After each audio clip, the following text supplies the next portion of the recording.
Let's be honest. Everyone has that pair of pants. The ones that fit only when you are standing still. Too tight, too loose, weird around the hips. Pants that silently judge you. Because for decades, fashion has told us 4 sizes are enough for everyone. In a country of 1 billion body types, even Aryabhatta would have looked at that equation and said, the math isn't mathing. So if you have ever wondered, why is buying pants still so painful? You are not alone. But not anymore, because two brothers decided to change the way pants fit.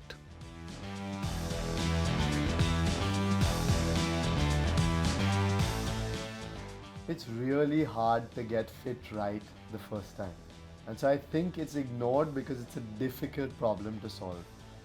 For global brands, India is just another +1 market. But for the Pant Project, we've really focused on Indian consumers with their bellies and their big hips and their skinny legs. We chose pants because it's one of the most ignored pieces of the wardrobe. You think that your shirt is something you can keep changing up, but in fact, your pant has so much to do with the way you actually move and feel confident in. While it started with a personal problem, we did 1,000+ trials with friends, family, while launching the brand. And that's when we realized this is not a me problem, this is an India problem that the Indian male can relate to and a business can be built around.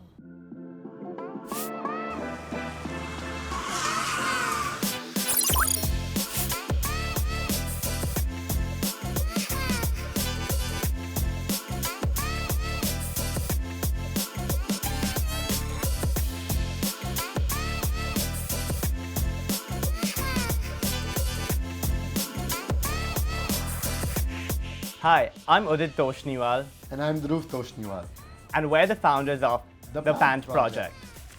I look at the finance, ops and tech side of this business and I'm the back-end guy.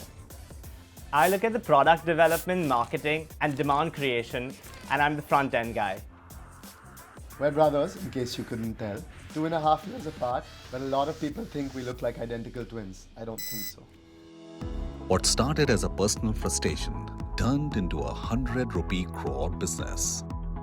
Founded as a D2C model, The initial scale-up phase was very frugal.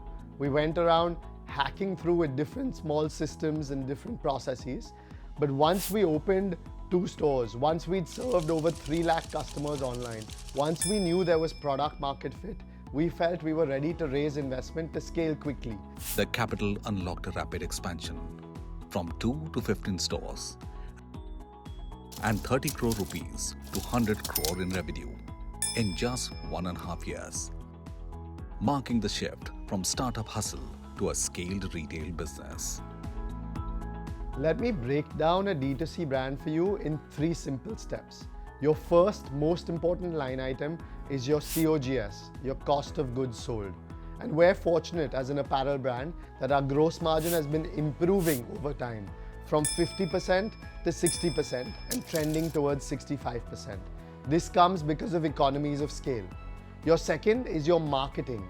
We spend a lot on digital marketing, and you would have seen our Instagram ads, those don't come for free, to build the brand. As your brand builds over time, as word of mouth spreads, marketing as a percentage of sales can be very high for a consumer brand when you initially start, as high as 50 or 60% of sales. Over time, that can trend down towards 30, 25, 20% of sales. And your third is your overheads or operational costs as a percentage of sales. Fortunately, the Pant Project has been able to double revenue every single year in the past 5 years and improve gross margin, marketing efficiency, and operational efficiency so that as the business scales, we see economies of scale or improving unit economics.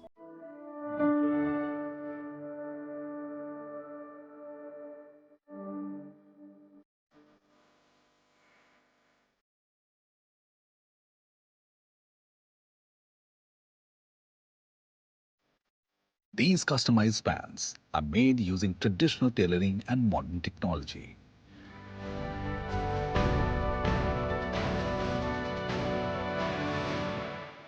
Each pattern is made specifically to your body type. Each pant is cut individually and stitched individually. Honestly, in the custom-made business, the harder thing to solve for is not how do you sell one pant a day, but how do you make hundreds or thousands of custom-made pants every day at scale. We've had 40% plus customers repeating within the first 6 months of their purchase. More than half our sales coming from repeat customers. When you start a consumer brand, you're spending almost 1 rupee of marketing to get 1 rupee of sales. Our primary customer acquisition methods are through Meta ads, which is Facebook and Instagram, or Google ads, which is Google or YouTube. Our CAC has gone from 1:1 to 0.5:1 to 0.25:1 to a point now where we are able to be profitable on the first order itself. The Pant Project created hype with their digital campaigns, turning pants into a conversation starter.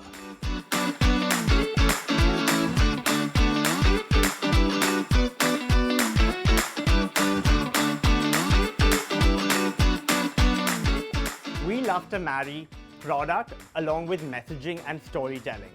That is when we see a successful campaign. I can share one example of this. Our Inklock Black jeans.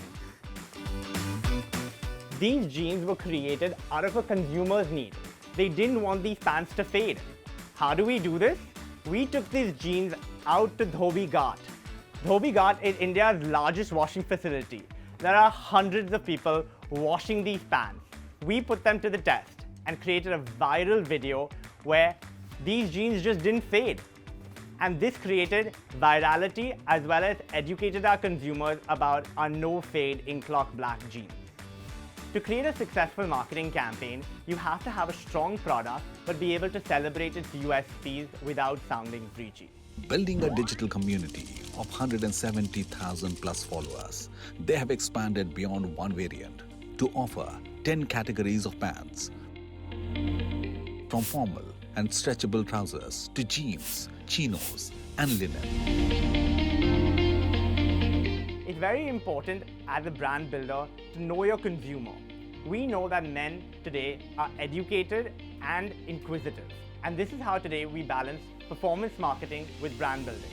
Apart from Google keywords and Myntra trend searches, we use real-life data and trend forecasting tools such as Pitti Omo and Premier Vision. For me, having a visual eye is very important to know what market trends are going towards. At the same time, we see search volumes on the internet to get data points as to what we should be creating. Whether it's a Korean fit pant or a baggy jean, we try to balance an 80-20 ratio of staying core as a functional brand and 20% of fashion to make sure that we're relevant for new audiences. So when we're looking at a man's fit, there are few important components. Your waist, your length, your hips, thighs, bottom opening. Now, online you can't ask a customer all of this data. He may not know how to measure himself. So what we did is built instructional videos and simplified it into a few very easy decisions for the customer to make. We asked, what's your waist? Where do you typically wear your pants? Low, mid, or high on the waist? That's your rise. We asked them what their fit preference is, slim, tapered, or relaxed fit. And we asked them what their length is. Ideally, we like to take the inseam length as that's a better predictor of total length of the pant. They combined traditional tailoring with tech, using stretchable, linen, and wrinkle-resistant fabrics, 4-way stretch, expandable waistbands, and shirt grippers for a perfect fit. So I always say 3 things: fit, fabric, and functionality. The fabric we choose, whether it's a knit fabric or a woven fabric, whether it's more stretchy or less stretchy, really impacts the drape and fall of the pant. Which fabrics make a cut has to do with not only the price, but also the quality. Is it durable? Is it long lasting? Does the color fade? We maintain the highest quality of standards. It's very important when choosing a fabric that you can find one that can achieve its MOQ, or minimum order quantity. This defines whether or not the factory will be able to produce a certain volume of that pant. A piece of fabric doesn't just appear out of nowhere. Before it becomes something you wear, it goes through a surprisingly long and fascinating journey. And that journey begins at the Banswara Syntex in Rajasthan, Asia's largest single mill setups for fiber-dyed yarn, where the fabric is precisely engineered. It starts as raw fabric, gets cleaned, spun into yarn, woven into fabric, tested in the lab, dyed, finished, and only then it is ready. The journey begins with raw fiber. This is where fibers are cleaned, mixed, and aligned, basically getting them ready to behave. Next, the fiber is spun into yarn. It's drawn, twisted, and strengthened, turning soft fibers into something solid and usable. Once the yarn is ready, it's time to weave. Thousands of threads cross each other, slowly turning yarn into fabric. Before moving ahead, the fabric is tested. Strength, shrinkage, durability. Because nobody wants surprises after the first wash. Then comes color and finishing. This is where the fabric gets its final look, feel, and personality.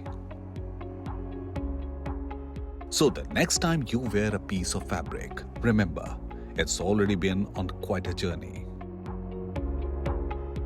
We've created a systematic checklist on our website which correlates to an ERP system that transfers to the factory. Thereby, they go from pattern making to pattern cutting to stitching, stitching to quality inspection to finishing. If there's any process that breaks in between, it starts all over again. We send our own quality control people there in before the line, in line, and post-production inspections, and we try to minimize number of rejected pieces that end up in a landfill. Of course, if something doesn't meet the brand standards, we won't sell it to consumer. We have a set of channels where we delabel and unbrand the product and liquidate it at cost. With evolving fashion trends, inventory management becomes a challenge in the fashion industry. To meet the demand and supply, inventory is the #1 killer of fast fashion brands.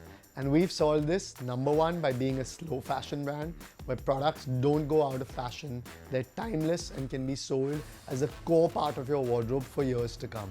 The second is, as a custom-made brand, we only produce when an order comes in. So we have a naturally asset-light, inventory-light model.